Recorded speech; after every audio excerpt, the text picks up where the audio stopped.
Hey everyone, and welcome to the channel. I'm Doug Howard, and I'm a leadership coach and consultant who's passionate about helping leaders like you unlock your full potential. Today's topic is all about leadership styles and helping you figure out which leadership style is right for you. Because just like a conductor that harmonizes the talents of an orchestra, leaders need to draw out the best talent in their teams to achieve a shared goal. But how do you know what leadership style best suits your natural approach and your natural personality type? In this episode, we're going to explore 8 distinct leadership styles and how each of them play out in real-world scenarios. We're also going to help you identify your natural tendencies and your natural personality traits so that you can discover ways to develop your leadership style in a way that works for you. Let's dive into the first leadership style, the Transformational Leader. Transformational leaders are passionate and visionary. They inspire their teams with a clear vision for the future by motivating them to achieve extraordinary results. These leaders are skilled communicators who foster creativity and innovation within their teams. While transformational leadership is powerful and it's a great way to get your team engaged and motivated, it's important to acknowledge that there can be a downside to this approach. What happens with transformational leaders is they tend to become over-reliant on a single vision, which ends up overlooking valuable input from your team and alternate ideas from your team. Transformational leaders share some similarities with visionary leaders, which I'm going to explain what visionary leaders are like later in this video. But what they have in common is that they both set long-term visions. However, with transformational leaders, they go a step further by actively inspiring and motivating their teams to achieve that long-term vision. To give you a better idea of how transformational leaders work, let's see how a transformational leader might handle a real-world situation.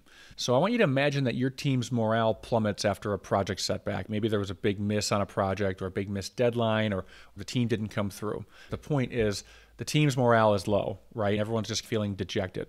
A transformational leader wouldn't dwell on the past. They wouldn't dwell on the mistake. They wouldn't be trying to figure out who's wrong or assign blame or anything like that. Instead, they're going to communicate a compelling vision for the future. They're going to remind everyone of the bigger picture, and they're going to use that to reignite the motivation on their team. So they're always forward thinking, and they're looking at how can we grow from this. Now let's take a look at how a transformational leader would handle a different scenario. I want you to imagine that someone on your team expresses a desire for professional development. They express to you that they want to grow in a specific area. A transformational leader would embrace this. They're going to be all about this because they're all about transformation and they're all about helping people grow and helping their team grow, and they're helping their product or whatever they're leading, whatever their mission is. They're all about transformation and moving things forward. So this is probably going to pull them away from whatever their main responsibilities are. They're going to focus their whole attention on this when someone asks them for development. And they're going to embrace this by offering guidance, offering resources, and by openly celebrating the achievements of that person. They're going to want to build that person's confidence up, and they're going to do everything they can to encourage that person's continuous growth. Let's see if you might be a transformational leader. You should ask yourself questions like, do you find yourself passionately communicating a clear vision that inspires other people? When you're considering that, it's not just about inspiring other people on your team, but transformational leaders are great at inspiring people they don't have authority over. So are you great at inspiring peers? Are you great at inspiring your boss? Are you great at inspiring people in your personal life? Are you the type of person that naturally inspires the people around you? Other questions to consider are, do you enjoy fostering creativity? Do you enjoy fostering innovation within your team? When faced with challenges, do you focus on motivating your team to overcome the challenges together? If you answered yes to most of these questions, or even a handful of them, then you might be a transformational leader. The second leadership style I want to talk about is democratic leadership, or you can also refer to this as participative leadership. Democratic leaders value collaboration and shared decision-making. That's the key here. With transformational leaders, like we just talked about, it's all about them creating the vision. But with democratic leadership, it's all about shared decision-making and shared collaboration and shared creating that vision. So they believe in harnessing the collective wisdom of their team to achieve the best results. Democratic leaders excel at facilitating discussions, encouraging diverse perspectives, and fostering a sense of ownership within their team. We haven't talked about coaching leaders yet. We're going to later in this video, but democratic leaders share a lot of similarities with coaching leaders because both of these types encourage input from everybody. However, one key difference is that democratic leaders focus on group decision-making, while coaching leaders are more likely to focus on individual development. If you're struggling to figure out what a democratic leader looks like, let's take a look at a few real-life scenarios. So let's imagine that your team is struggling to brainstorm solutions for a complex problem that they're facing. A democratic leader is going to facilitate a brainstorming session. They're going to encourage open communication, and they're going to encourage diverse ideas. So they're not going to be the kind of person that says, if it ain't broke, don't fix it. They're not going to be the kind of person that rules out outside the box ideas either. Their approach is going to be more like, let's get everyone's idea here. They're going to value every contribution from everyone. They're going to use that to help the team collectively create that wisdom of the crowd. They're going to use that to steer the team towards a collaborative solution. So look at it like they're more steering the collective wisdom. They're not the one that is like creating the idea. They're not the one that's going to create the solution. They're the one that's stirring the pot in a positive way to let the cream rise to the top. Let's take a look at another scenario. Imagine that a team member disagrees with a proposed project or a proposed direction from you.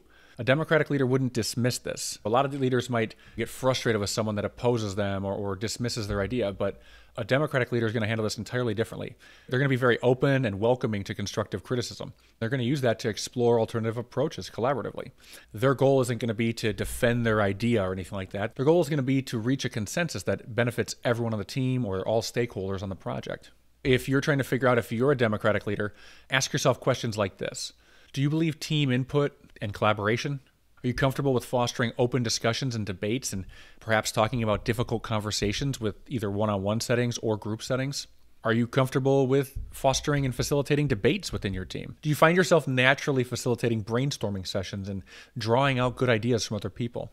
If you answered yes to most of these questions, then there's a good chance you're a Democratic leader. Number 3, autocratic leadership. Autocratic leaders are also known as authoritarian leaders because they're very decisive and they're very directive. They excel in fast-paced environments where quick decisions are necessary and where quick decisions help you be a more effective leader. These leaders provide clear direction, they delegate tasks efficiently, and they're good at holding team members accountable for results. We haven't talked about transactional leaders yet, but autocratic leaders share a lot of similarities with transactional leaders because both of them are focused on emphasizing clear expectations and accountability throughout their team, as well as with everyone they're working with. That could be cross-functional teams, managing upward, stakeholders, client expectations. They're all about clear expectations and shared accountability. However, one key difference is that autocratic leaders provide less explanation and opportunity for input from other people. They're more directing and driving. Transactional leaders are going to be more open to collective input from the team and more ideas and outside-the-box ideas. To help you better understand autocratic leadership style, let's take a look at how an autocratic leader would handle a typical situation. So imagine a scenario where a critical deadline is looming and the team needs a quick decision on a project approach. An autocratic leader would be more likely to analyze the situation, make a decisive choice, and then clearly communicate the plan to the team. They're not really going to be leaving it open for the team to share their ideas or brainstorm or leave anything to chance. Basically, the solution is going to come from the autocratic leader. That leader's focus is going to be on efficiency. Their focus is going to be on ensuring that everyone understands their role to meet the deadline. They're going to leave nothing to risk, nothing to chance. They're going to make sure that they're coming up with the solution. They're dotting the I's, they're crossing the T's, they're figuring everything out from all scenarios, but they're coming up with the solution and they're communicating that out clearly to their team. Let's take a look at another scenario. Imagine that a team member is consistently missing deadlines on their projects and they're not meeting their performance goals. An autocratic leader would likely address this issue very quickly and directly. They might handle it by providing clear corrective actions and potential consequences to them for not changing their performance or improving their performance. They're going to do whatever it takes to ensure accountability for that person's future performance. Now, just so you get an idea of how this is different, a coaching leader might handle this differently. A coaching leader is going to have more open discussions with this person to figure out what's the problem, how come you're struggling, help me understand this. The autocratic leader is not going to have those types of discussions. They're going to get straight to the point and they're going to give this person a very short leash to work with. And if the person doesn't figure it out, then they're going to probably release that person or get them out of that role and then move on. To see if you might be an autocratic leader, ask yourself these questions. Do you find yourself thriving in fast-paced environments where quick decisions are necessary? Are you comfortable with taking charge and providing clear direction to your team? Do you excel at delegating tasks and holding team members accountable for results? If you answered yes to most of these questions, then there's a good chance you're an autocratic leader. Number 4, transactional leadership. Transactional leaders focus on clear expectations, performance measurement, and a system of rewards and consequences. They believe in motivating their team through transactional exchange. That means good performance is rewarded and poor performance has consequences. These leaders are skilled at setting SMART goals. That's specific, measurable, achievable, relevant, and time-bound goals. They're very skilled at holding regular performance reviews to provide feedback and track progress with their team. Transactional leaders share some similarities with coaching leaders because both of them are good at providing feedback. However, transactional leaders focus on rewarding results, while coaching leaders focus on development for future improvement. To help you see how a transactional leader works in action, let's take a look at some common scenarios. So first, let's imagine that a team member is consistently missing deadlines and goals, just like in the last leadership style we looked at. A transactional leader is going to address the issue directly. They might discuss corrective actions or potential consequences like withholding a bonus or not being eligible for a raise or maybe forcing them to take additional training requirements. Now let's take a look at another scenario. Imagine a team member is consistently exceeding expectations and consistently delivering a high quality of work. A transactional leader is going to recognize this and they're going to reward this achievement loudly and clearly. They're going to offer public praise. They're going to offer bonuses where possible. They're going to offer them more opportunities. They might give them a promotion, or they're going to spend more time mentoring that person. They might give them increased responsibility, but they're going to do whatever they can to acknowledge that person's valuable contribution. Not sure if you're a transactional leader? Ask yourself some of these questions. Do you believe in setting clear performance expectations for your team members? Are you comfortable providing regular feedback, and are you comfortable with holding individuals accountable for results? Do you value rewarding achievements and recognizing exceptional performance? Are you comfortable with taking away benefits and bonuses and rewards and opportunities to someone who isn't hitting their goals and who isn't hitting their performance requirements? If you answered yes to most of these questions, then you might be a transactional leader. Number 5, coaching leadership. Now, this is the leadership style that I relate to the most, and it resonates the most with me because this is what type of leadership style I had back when I was an engineering manager and a director of engineering. It's what drove me to move out of engineering management into coaching and consulting for engineering leaders and engineering companies. Now, to help you understand what coaching leadership is, coaching leaders prioritize developing their team members' skills and potential. They believe in creating a supportive environment where individuals can learn, grow, and reach their full potential. These leaders are skilled at providing constructive feedback, coaching individuals towards improvement, and celebrating their achievements. Now, while coaching leaders share some similarities with transformational leaders who both focus on development, coaching leaders focus on individual growth, while transformational leaders are focusing on inspiring the entire team towards a shared goal. That's a key difference. Coaching leaders are all about helping the individual, while the transformational leader is more about helping the collective team. Now, to help you get a clearer picture of what a coaching leader looks like, imagine a scenario where someone on your team expresses the desire to learn a new skill. A coaching leader would work with the team member to identify relevant training opportunities or provide that actual mentorship to that person themselves. They're going to create a development plan, and they're going to offer ongoing support to help that team member achieve their learning goals. Let's take a look at another scenario. Imagine someone on your team lacks confidence in their abilities and they're struggling to take on a new task. A coaching leader isn't going to criticize, they're not going to take the project over either. Instead, they're going to offer constructive feedback, but in a way that is effective, in a way that lifts that person up, because they're going to make sure that they're providing encouragement at the same time. They're going to do whatever it takes to guide that team member through the process. They're most likely going to feel compelled to put that person first, maybe even over the main goals or objectives of the project. I had a tendency to do this a lot when I was a leader. If we had competing goals between someone on the team struggling and a company goal that wasn't being met, I usually prioritized the individual's needs over the needs of the company. That's not necessarily a good thing in all scenarios either. So I just want to be frank about that and be honest about that. A coaching leader is going to be more compelled by helping the individual. They're going to be driven by helping that person build up their confidence and develop their skills and work through it. They're looking at it like a continuous investment in that person. Now, to see if you might be a coaching leader, ask yourself questions like this. Do you find fulfillment in helping your team members learn and grow professionally?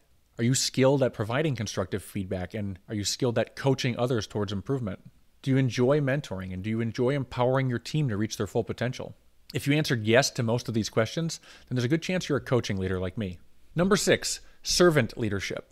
Servant leaders prioritize the needs and the well-being of their team members first, and they do this by fostering a supportive and collaborative environment. They believe that the leader's role is to serve their team, not the other way around. These leaders are highly empathetic, they value open communication, and they empower their team members to take ownership and make decisions. Servant leaders share a lot of similarities with democratic leaders who both value collaboration. However, a key difference is that servant leaders take it a step further by prioritizing the team's well-being and putting their needs first. Servant leaders are going to be thinking more about preventing burnout and making sure their employees feel fulfillment and are enjoying their job, and want to make sure that there's good cohesiveness between the people on their team. Whereas maybe transactional leaders or authoritative leaders, they're more worried about the team achieving their collective goals. I want to just point out these key differences here. And I'm going to cover this more later in the episode. Continuing on with servant leadership, let's see a servant leader in action. I want you to imagine a scenario where a team member is struggling with a personal issue that's impacting their work or impacting their performance, or maybe it's impacting the rest of the team. A servant leader is going to prioritize their team members' being, and they're going to do this by offering support. They're going to listen attentively to their concerns, and they're going to explore flexible work arrangements or other resources to help them manage their personal challenges. Let's take a look at another scenario. Imagine someone on your team has a great new idea, but they lack the confidence to share it and speak up and share it with the rest of the team. A servant leader is going to create a safe space for open communication, and they're going to encourage that team member to share their ideas. They're going to make sure that they can build that person's confidence up and coach them on how to share their ideas with other people. It's coming from a place of the servant leader valuing that person's contribution. So they're going to do whatever it takes to empower that person to take ownership of their ideas. Now, if you're wondering if you might be a servant leader, ask yourself the following questions. Do you prioritize the well-being and the growth of your team members? Are you a good listener who creates a safe space for open communication? Do you empower your team members and encourage them to take ownership? If you answered yes to most of these questions, then you might be a servant leader. Number 7 is bureaucratic leadership. Bureaucratic leaders operate within a well-defined structure and well-defined chain of command.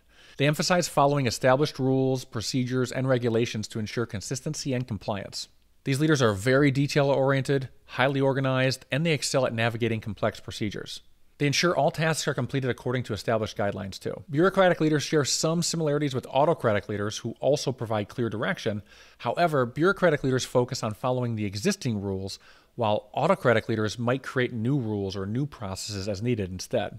To help you get a more clear understanding of how a bureaucratic leader is going to work in action, let's imagine that there's a new regulation being implemented within your organization.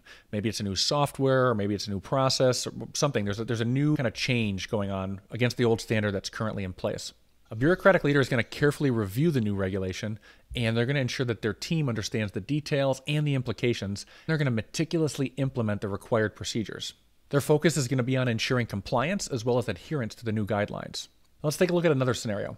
Imagine someone on your team identifies a more efficient way to complete a task, but it deviates from the established procedures that are in place. A bureaucratic leader might be hesitant to approve this change because they would want to prioritize following the existing rules, even if a more efficient approach exists.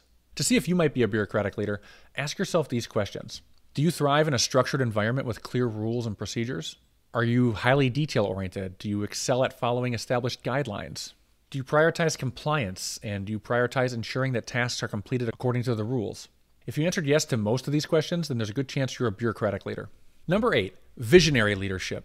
Visionary leaders are inspiring and forward-thinking. They set an ambitious, long-term vision that motivates and excites their team to achieve extraordinary results.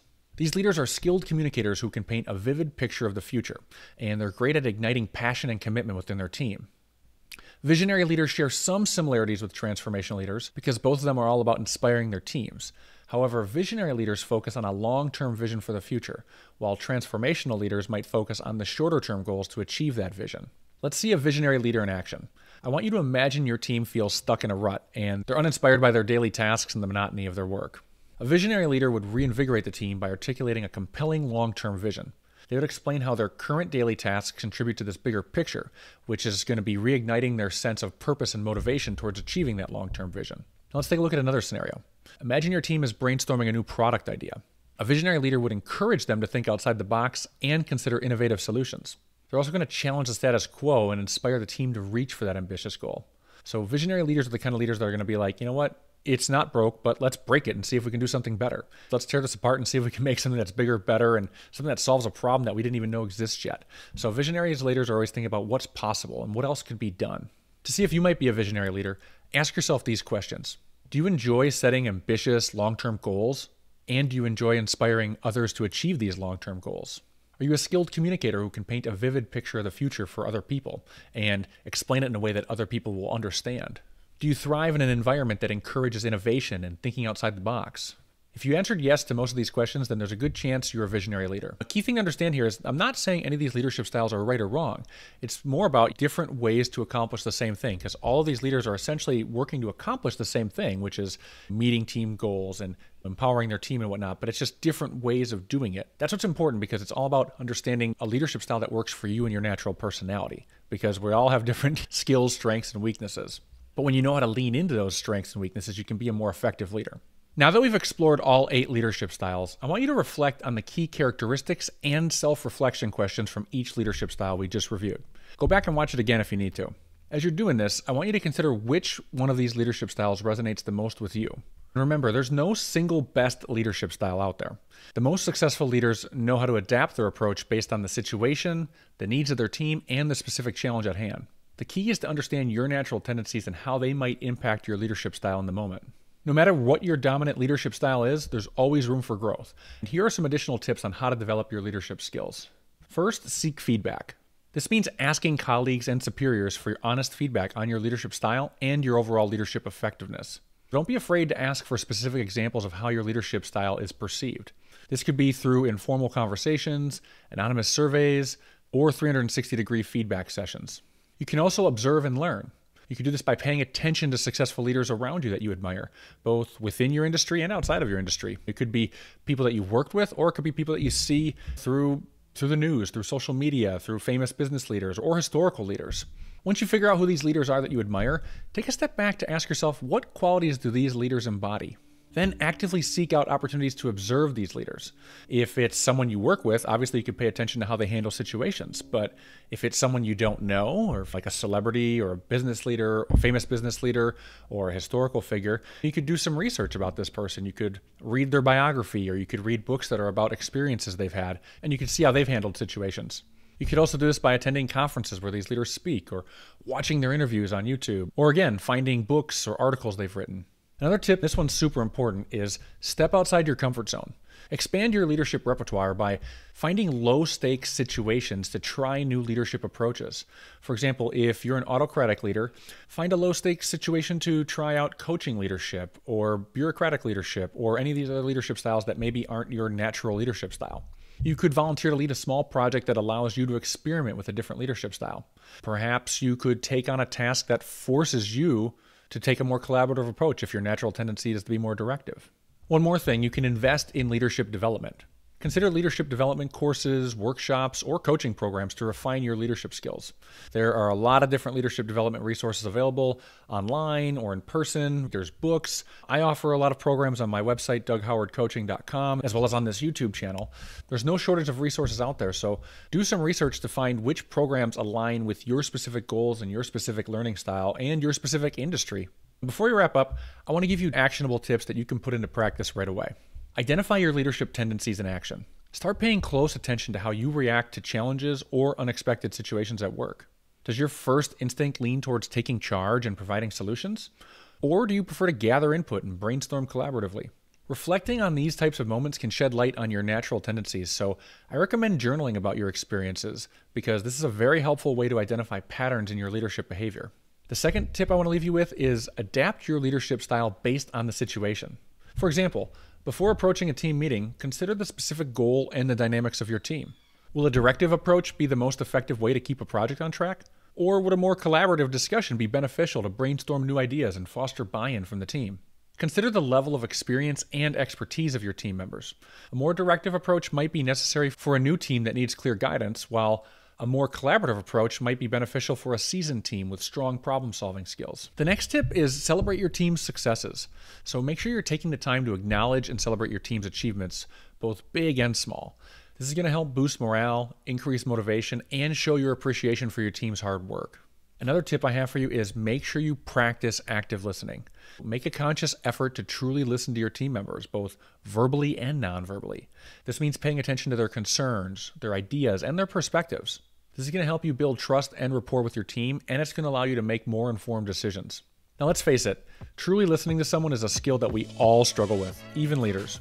In the fast-paced working world that we live in today, it's easy to get caught up in formulating our next response instead of fully absorbing what others are saying. Yet, we all know active listening is a critical skill for building trust, fostering collaboration, and making sound decisions. If you want a simple technique to break this cycle and become a more mindful listener, check out my episode called Improve Your Listening Skills by the end of this video. You'll learn a simple and practical method to immediately boost your listening skills and become a more impactful leader.